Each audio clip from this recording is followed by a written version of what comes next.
And the words came to me, trouble don't last always. It doesn't matter how far you might rise. At some point, you are bound to stumble, because if you're constantly doing what we do, raising the bar, if you are constantly pushing yourself higher, the law of averages, not to mention the myth of Icarus, predicts that you will at some point fall.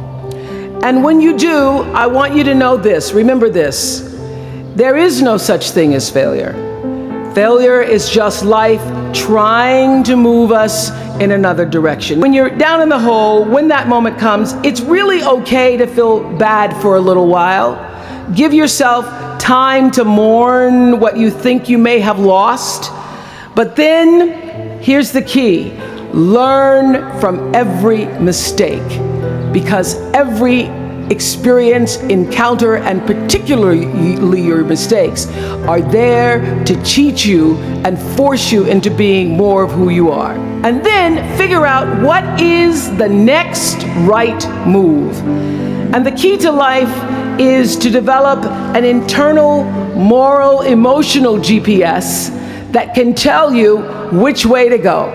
But the challenge of life, I have found, is to build a resume that doesn't simply tell a story about what you want to be, but it's a story about who you want to be. It's a resume that doesn't just tell a story about what you want to accomplish, but why.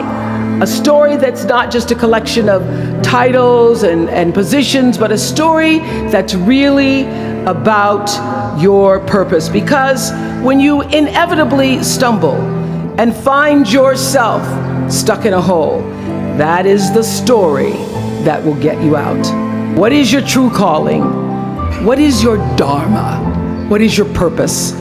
For me, that discovery came in 1994 when I interviewed a little girl who had decided to collect pocket change in order to help other people in need. She raised $1,000 all by herself, and I thought, well, if that little 9-year-old girl with a bucket and a big heart could do that, I wonder what I could do. So I asked for our viewers to take up their own change collection, and in 1 month, just from pennies and nickels and dimes, we raised more than $3 million that we used to send one student from every state in the United States to college. That was the beginning of the Angel Network. I'd been on the air for a long time, but it was the Angel Network that actually focused my internal GPS. It helped me to decide that I wasn't just going to be on TV every day, but that the goal of my shows, my interviews, my business, my philanthropy, all of it, whatever ventures I might pursue, would be to make clear that what unites us is ultimately far more redeeming and compelling than anything that separates me. Because what had become clear to me, and I want you to know, it isn't always clear in the beginning, because as I said, I'd been on television since I was 19 years old. But around 94, I got really clear. So don't expect the clarity to come all at once, to know your purpose right away. But what became clear to me was that I was here on earth to use television and not be used by it, to use television to illuminate the transcendent power of our better angels. So this Angel Network, it didn't just change the lives of those who were helped, but the lives of those who also did the helping. It reminded us that no matter who we are, or what we look like, or what we may believe, it is both possible and, more importantly, it becomes powerful to come together in common purpose and common effort. The point is, your generation is charged with this task of breaking through what the body politic has thus far made impervious to change. Each of you has been blessed with this enormous opportunity of attending this prestigious school. You now have a chance to better your life, the lives of your neighbors, and also the life of our country. When you do that, let me tell you what I know for sure. That's when your story gets really good. Maya Angelou always says, when you learn, teach. when you give. That, my friends, is what gives your story purpose and meaning. I did it in an analog world. I was blessed with a platform that at its height reached nearly 20 million viewers a day. Now here in a world of Twitter and Facebook and YouTube and Tumblr, you can reach billions in just seconds. There's a common denominator in our human experience. Most of us, I tell you, we don't want to be divided. What we want, the common denominator that I found in every single interview, is we want to be validated. We want to be understood. Friends and family, yours, enemies, strangers, in every argument, in every encounter, every exchange, I will tell you, they all want to know one thing. Was that okay? Did you hear me? Do you see me? Did what I say mean anything to you? And even though this is the college where Facebook was born, my hope is that you will try to go out and have more face-to-face conversations with people you may disagree with.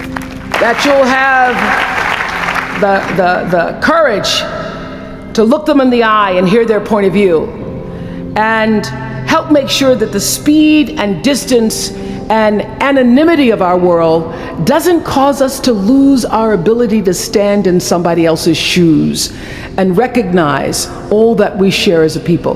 This is imperative for you as an individual and for our success as a nation.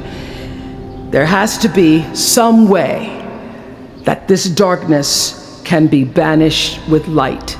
So whether you call it soul or spirit or higher self, intelligence, there is, I know this, there's a light inside each of you, all of us, that illuminates your very human beingness if you let it. No matter what challenges or setbacks or disappointments you may encounter along the way, you will find true success and happiness if you have only one goal. There really is only one, and that is this: to fulfill the highest, most truthful expression of yourself as a human being. You want to max out your humanity by using your energy to lift yourself up, your family, and the people around you. Theologian Howard Thurman said it best. He said, "Don't ask yourself what the world needs. Ask yourself what makes you come alive, and then go do that. Because what the world needs is people who have come alive." From time to time, you may stumble, fall. You will for sure, count on this. No doubt, you will have questions and you will have doubts about your path.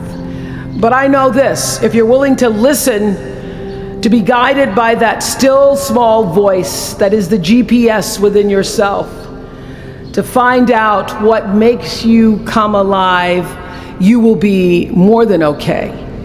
You will be happy, you will be successful, and you will make a difference in the world.